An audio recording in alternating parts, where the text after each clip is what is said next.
할렐루야. 우리 26일 새벽 예배 말씀 보겠습니다. 누가복음 21장 20절에서 38절까지의 말씀입니다. 예루살렘의 멸망을 예언하시다라는 제목이 잡혀 있습니다. 본문의 요약: 예수님은 주님의 재림 때의 현상을 말씀하시며 준비하고 깨어 있을 것을 당부하신다.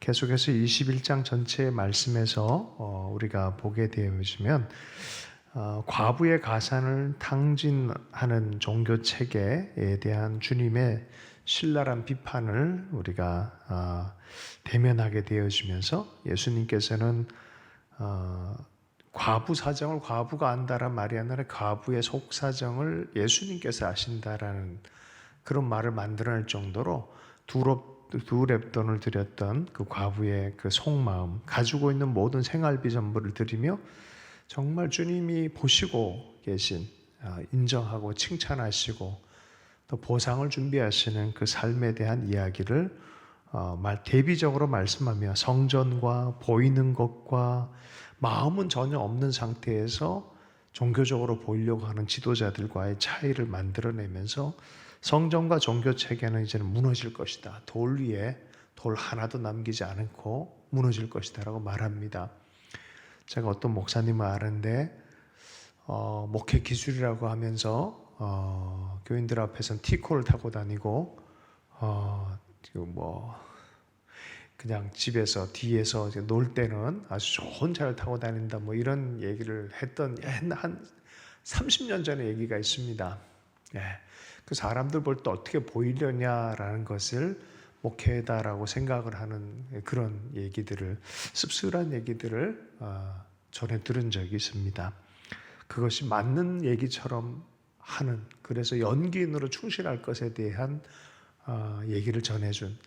그렇죠. 교인들이 보기엔 그렇게 보이는 것 자체가 더 은혜의 어떤 도구처럼 보이는 것이죠. 예수님이 뭐라 그러냐면 그들의 행동은 본받지 말고 그들의 맞는 것은 맞게 본받으라라고 말해줬어요. 그러나 그들의 삶 전체를 인정하진 않았습니다. 그래서 신앙의 체계 자체가 예수님과 예수님의 믿음과 하나님 나라를 흔들려고 하는 유대 종교 체계와 또 예수 그리스도의 나라, 하나님의 나라를 전하는 예수 그리스도의 제자들의 어떻게 보면 대결 구도처럼 탁 맞닥뜨린 장면이 20장의 장면이에요. 자, 그런데 주님께서 종말을 말씀하시면서 이런 일이 생길 것이다. 그때는 어떤 징조가 있습니까? 라고 했더니 이런 징조가 있을 것이다. 첫 번째, 유대 이스라엘 종교 체계가, 또 유대 자체가 무너질 것이다. 두 번째, 열방 전체의 세상 종말은 이런 방식으로 진행될 거다라고 말씀하셨습니다. 그게 이제 계속 진행이 되어지면서 이제 21장, 이거 누가복음의 21장은 누가의 묵시라고 할 정도로 묵시론에 대한, 미래에 대한, 종말에 대한 이야기가 있습니다. 그 중에 예수님이 승천하신 이후에 40년째가 되어졌을 때 일어날 일을 정확하게 예수님이 예언했어요. 이 본문 말씀은 아주 유명한 말씀입니다. 예루살렘이 군대에 포위당한 걸 보거든 그 도성에 파멸이 가까이 온 줄 알아라. 그땐 빨리 도망가라 라고 말하죠.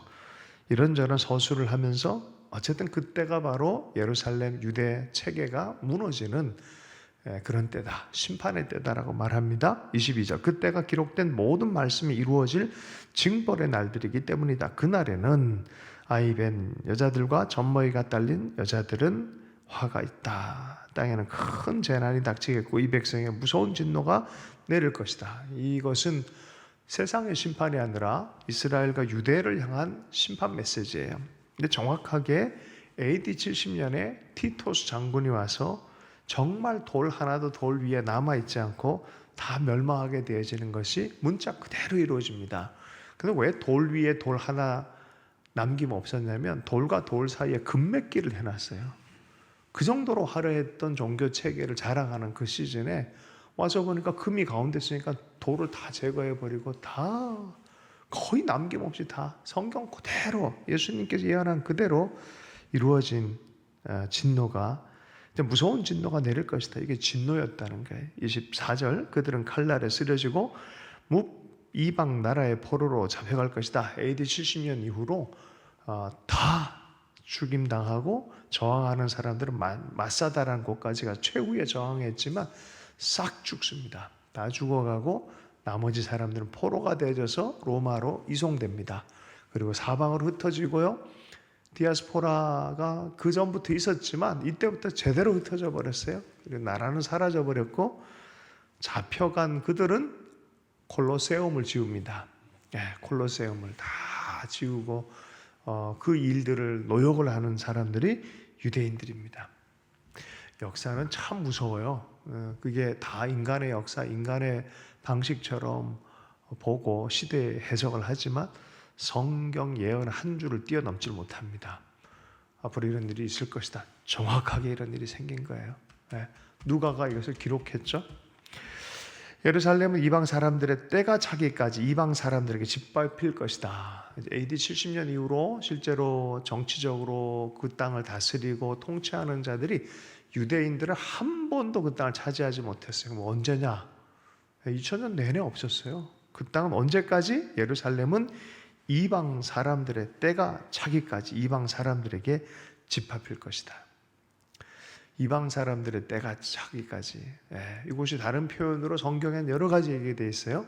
온 열방에 복음이 전해져서 이방인들이 예수를 믿고 충분한 수가 들어오고 또 복음을 전하다 순교당한 순교자의 수가 채워지고 이런 여러 가지 조건들이 있어요. 바로 그때 예루살렘에 이방인의 때가 차서 이방인들의 시즌이 사라지는 그때. 이건 본문 뒤에서 좀 다루도록 하겠습니다.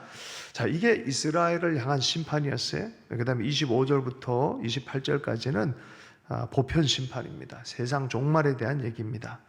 해와 달과 별들의 징조, 땅에서는 민족들이 바다와 파도의 성난 소리 때문에 어쩔 줄 몰라서 괴로워할 것이다. 쓰나미, 3, 40년 전만 해도 이런 단어가 거의 떠오르지 않았는데 2000년 전에 쓰나미란 단어가 갑자기 튀어나왔어요.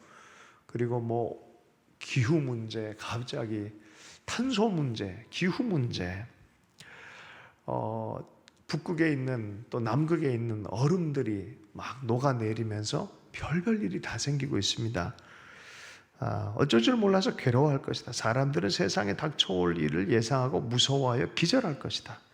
하늘의 세력, 우주적인 어떤 흔들림이 있을 것이다. 27절이요. 그때 사람들이 인자가 큰 권능과 영광을 띠고 구름을 타고 오는 것을 볼 것이다. 이런 일들이 일어나기 시작하거든 일어나서 너희의 머리를 들어라. 너희의 구원이 가까워지고 있기 때문이다. 재림과 온전한 구원에 대한 이야기입니다. 예수님이 유대 종교와 로마 정치에 의해서 죽임당했고 제자들은 끝난 줄 알았는데 예수님은 부활하셨고 그리스도의 몸, 실질적인 몸은 부활했고 그리스도의 몸이라 일컫는 교회가 살아났고 이 교회가 새 삶을 얻은 것처럼 온 땅 가운데 구원의 소식을 전하는 역사가 일어났고 정말 그런 주님의 새 성전과 같은 역사가 막 일어난 거죠. 모든 이가 대면해서 하나님께 돌아오는 일들, 그리고 마지막 때가 되면 바로 예수께서 구름을 타고 오는 것을 모든 사람이 보는 그 권능과 영광의 때, 바로 그때가 재림의 때이고 온전한 구원의 때가 된다라고 성경은 누누이 얘기하고 있습니다. 자, 그러면 이 듣는 이스라엘 사람들과 듣는 독자, 곧 유대인들과 그 당시 1세기의 사람들은 이걸 어떻게 이해할까라는 부분에 29절부터 33절까지 말씀을 봅니다. 예수께서 그들에게 비유를 하나 말씀하셨다. 무화과 나무와 모든 나무를 보아라. 입이 돋으면 너희는 스스로 보고서 여름이 벌써 가까운 줄 안다. 자, 끝날에 대한 얘기를 해요. 그래서 요거는 사실은 히브리어를 좀 아는 사람은 금방 이해를 해요. 여름이 가까웠다라는 뜻은 여름은 끝이란 단어의 어근을 같이 합니다. 여름이 가까웠다는 소리는 종말에 대한 끝이 가까웠다라고 하는데 무화과나무는 그냥 우리가 무궁화 그러면 조선 사람들을 상징하는 것처럼 무화과 그러면 이스라엘을 얘기하는 거예요. 이스라엘의 종말에 대한 얘기고 모든 나무는 온 인류의 보편적인 종말에 대한 얘기를 하는 거예요. 그러니까 지금 이스라엘의 종말 얘기했고 인류 보편의 종말에 대한 얘기를 하고 이제 예수님께서 무화과나무의 교훈으로 비유로 말씀하시는 거예요. 너희들 비유 하나를 예수께서 그들에게 비유를 하나 말씀하셨다. 무화과 나무와 모든 나무를 보아라. 입이 돋아나면 너희는 스스로 보고 여름 곧 끝이 벌써 가까이 온 줄 안다. 이와 같이 너희도 이런 일이 일어난 것을 보거든 하나님 나라가 가까운 줄 알아라. 하나님 나라는 받아들이면 복음의 역사지만 거부하면 심판이에요.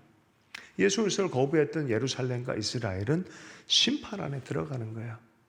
그런데 바로 이게 이 세대가 끝나기 전에 이 모든 일이 다 일어날 것이다. 이스라엘의 심판은 정확하게 예수님이 말씀한 다음에 40년 후에 정확하게 이런 일이 일어났어요. 보통 한 세대를 40년으로 보기도 하고 또 100년으로 보기도 합니다. 하늘과 땅은 없어질지라도 내 말은 절대로 없어지지 않을 것이다. 그러면 우리는 이미 시작된 종말 안에 살아가는 사람이고 세상의 완전한 종말의 때는 어떻습니까? 라고 했더니 복음이 땅까지 다 전해지고 하나님의 특별한 섭리적 역사들이 드러나기 시작할 때, 그런데 바로 그때 이 버려진 이스라엘의 어떤 때예요? 이방인의 사람들의 때가 차기까지 이방 사람들에게 짓밟힐 것이다. 때가 있다라는 거예요. 이방인이. 그럼 언제 끝났냐? 예루살렘이 이방인의 발에 밟히지 않고 이스라엘에 딱 들어온 때가 1967년 드디어 예루살렘은 처음으로 이스라엘이 2000년 만에 회복되어진 그때였어요. 그래서 지금 우리가 살아가는 이 시대가 매우 성경적으로 중요한 시대를 살아간다라고 수많은 사람들이 파악을 하고 있어요. 많은 신학적인 신학자들은 300년 전, 500년 전 신학을 가지고 뜯어먹고 있다가 기껏해야 100년 전 신학 갖고 전통을 이어서 하다가 67년에 해석하기가 어려운 거예요. 갑자기 정말 이런 일이 일어나니까.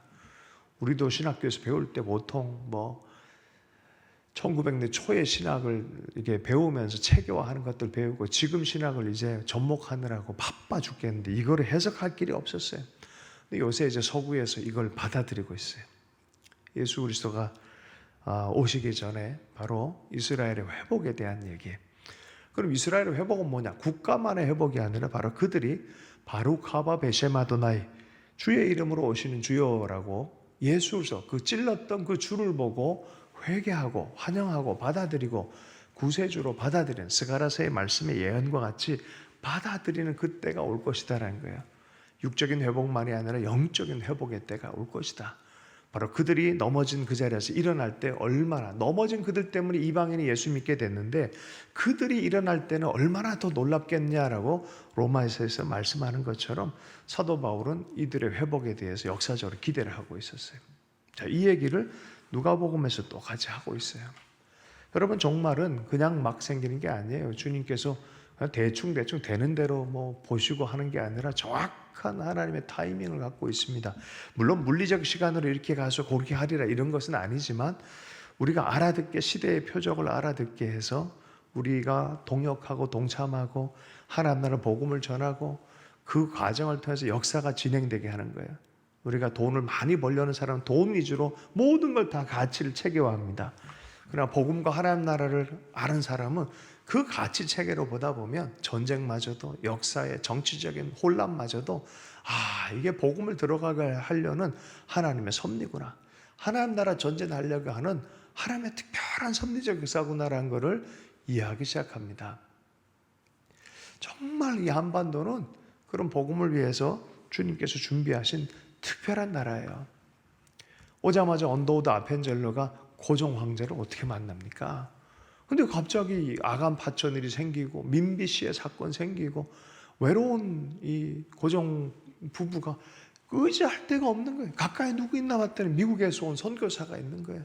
아펜젤러가 있고 언더우드가 있고 또 누가 있었어요? 알렌이 있고. 그러니까 상처 입은 마음 또 육체 돌봄의 대상. 이게 놀라워요. 그게 조그만 거 하나도 삐끗하면 그런 일이 안 생기는데 하나님이 놀랍게 섭리하십니다. 지금도 그런 은혜로 여기까지 왔는데 우리가 이 눈이 회복돼야 돼요. 복음에 대한 눈이 회복되고 하나님 나라에 대한 눈이 회복된 상태에서 한반도를 보고 국제 정세를 보고 사람들의 삶을 해석할 줄 알아야 돼요. 많은 사람들이 예수 믿는 거는 그냥 액세서리 정도로만 생각해. 그렇지 않습니다. 천국이 있고 지옥이 있고 주의 나라가 있고 명확한 하나님의 구원의 계획이 있습니다. 이것을 안 사람들은 함부로 살 수 없습니다. 그래서 34절부터 38절에 보면 그러니 너희는 앞으로 일어날 이 모든 일을 능히 피하고 또 인자 앞에 설 수 있도록 기도하면서 늘 깨어 있으라라고 말합니다. 기도하고 깨어 있어라. 늘 주님 앞에 섰을 때 부끄러움 없이 열심히 하나님의 사명을 다한 종들을 봤을 때 주인이 돌아와서 뭘 하냐면요, 주인이 자기가 잔치상을 마련하고 자신이 그 종들을 위해서 축복의 잔치상 자기가 섬겨주시겠다고 성경이 얘기를 해요. 내가 그때 그 종들을 섬길 것이다라는 거야. 그런 너희들 기도하고 깨어있고 억울하더라도 주님 나라가 명백하게 있고 주님이 다 알고 있다는 것을 믿음으로, 그 안에서, 믿음 안에서 하나님의 사람으로 계속해서 전진하길 바란다라고 깨어있으라라고 말씀하고 있습니다. 주님이 초림하셨고 재림의 시간을 기다리고 있는, 주님의 나라가 그때부터 이미 시작됐지만 완성을 기다리고 있는 그런 사이, 우리는 복음을 전파하도록 부름받은 교회의 시간을 살고 있습니다. 깨어서 주님의 나라 위하여 헌신하는 하나님의 사람 되기를 원하고, 어느 때 어느 상황에서 주님이 오시더라도 부끄럽지 않는 믿음의 사람 될 수 있기를 바랍니다. 주신 말씀 붙들고 잠시 기도하도록 하겠습니다. 하나님 아버지, 우리의 삶이 주님의 나라와 주의 복음 위하여 예수 사랑 때문에 우리가 사는 자들인 것을 다시 확인하게 하시고, 가장 소중한 생명의 주님과 더불어 동행하는 깨어있는 삶을 살게 해주십시오. 우리의 가치와 우리의 지향이 세상적일 수 없습니다. 옛사람을 따라가지 않게 하시고 계속해서 주님의 부르심의 상을 향하여, 표대를 향하여 달려가는 주님의 귀한 종들 될 수 있도록 은혜 허락해 주십시오. 그래서 기도하는 하나님의 사람들 한 분 한 분을 만나주시고, 그러한 열망으로 헌신한 자들 가운데 특별한 은총으로 불러주시고, 시대적인 아버지 깨어있는 마음을 허락해 주셔서, 명밀한 마음을 허락해 주셔서 시간을 구속하고 지혜롭게 사용하며 주의 나라 위에서 주신 업무들, 삶의 자리들을 성실하게 열매 맺도록 역사해 주십시오. 무엇보다 주의 사랑을 전달하는 사람, 복음의 사람 될 수 있도록 삶으로, 입으로 전할 수 있도록 역사하여 주옵소서.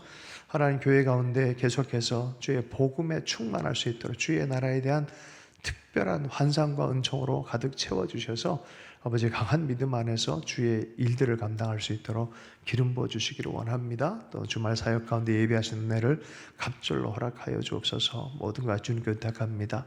살아계신 예수님 축복하며 기도했습니다.